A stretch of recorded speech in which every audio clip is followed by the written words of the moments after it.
हा एक लेख मी लिहिला.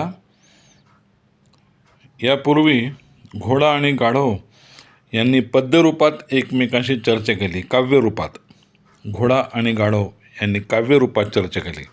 आता हे दोघेजण गद्यरूपात संवाद करीत आहेत एकमेकांशी. ते मी आपण सादर करतो. हा माझा लेख मी लिहिलेला घोडा आणि गाढव यांचा संवाद, हा माझा लेख. तर गाढव म्हणतं घोड्याला, नमस्कार अश्वराज. तर घोडा म्हणतो, नमस्कार नमस्कार गर्दभराज. गाढव म्हणतं, काय चाललंय? तर घोडा उत्तर देतो, काय चालायचं आहे, आपलं चालूच रोजचं रुटीन. काय म्हणतो तुझा मालक? गाढव म्हणतो, मालकाला काय झालं, मजेत येतो, ओझं माझ्या पाठीवर टाकतो आणि मधून मला दंडुके मारतो.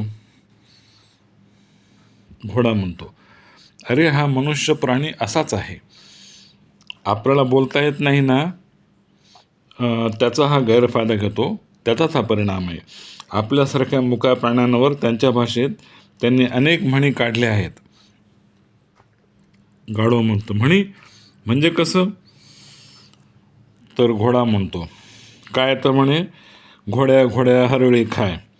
पुन्हा घोडं कुठंतरी पेंड खाते. त्यानंतर घोडा मैदान जवळच आहे.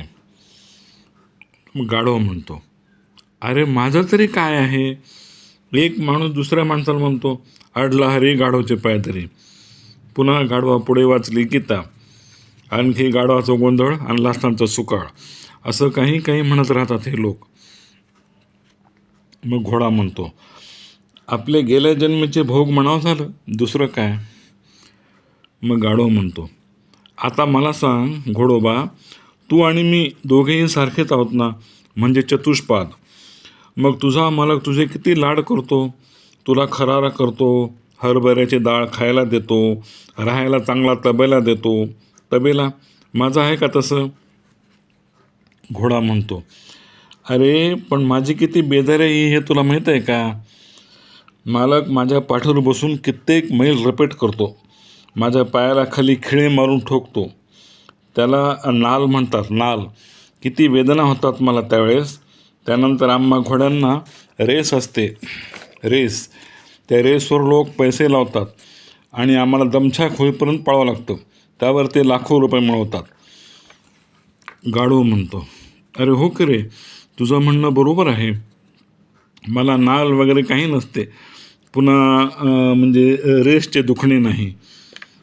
पटले मला. माणसं घोड्यावरच नेहमी बसतात, गाढवावर बसून कोणी जात नाही. कुणी गाढवावर बसून जाऊ लागला तर लोक त्यालाच गाढव म्हणतील. मग घोडा म्हणतो, तेच तर मला म्हणायचं आहे. प्रत्येकजण कुठेतरी दुःखी असतो. अरे पूर्वीच्या काळी ज्या लढाया होत होत्या त्यामध्ये अश्वदळ असायचं, अनेक घोडेसुद्धा मारले जायचे. पण कोणत्या तरी युद्धामध्ये कधी गर्दभदळ होतं का? तू सांग. गाढवांना कुणीच युद्धामध्ये नेत नव्हतं. तुमचा वंश त्यामुळे टिकून राहिला आणि वृद्धिंगत झाला. मग गाढव म्हणतो, हो हो बरोबर आहे. म्हणूनच आजच्या या समाजामध्ये घोड्यापेक्षा गाढवच जास्त आहेत. मग घोडा म्हणतो, चांगला विनोद केला असतो, मला बरं वाटलं. पण मी सांगतो, दुसऱ्याच्या दुःखाकडे बघितलं तर आपल्याला आपलं दुःख कमी वाटतं बघ. मग गाढव म्हणतो, हे मात्र तू लाखात बोललास. देव करतो तर चांगलंच करतो. मी घोडा झालो नाही आणि तू गाढव झाला नाहीस. आपल्याला देवानंच असं केलं. त्यानंतर घोडा म्हणतो, अरे हे तुला मला कळतं, पण या मनुष्य प्राण्याला कधी कळणार? तो नुसता विद्वानच आहे. तो नवीन नवीन शोध लावितच राहतो. मग गाढव म्हणतो, पण त्याच्या बुद्धीचा, विद्वत्तेचा आपल्याला काय उपयोग?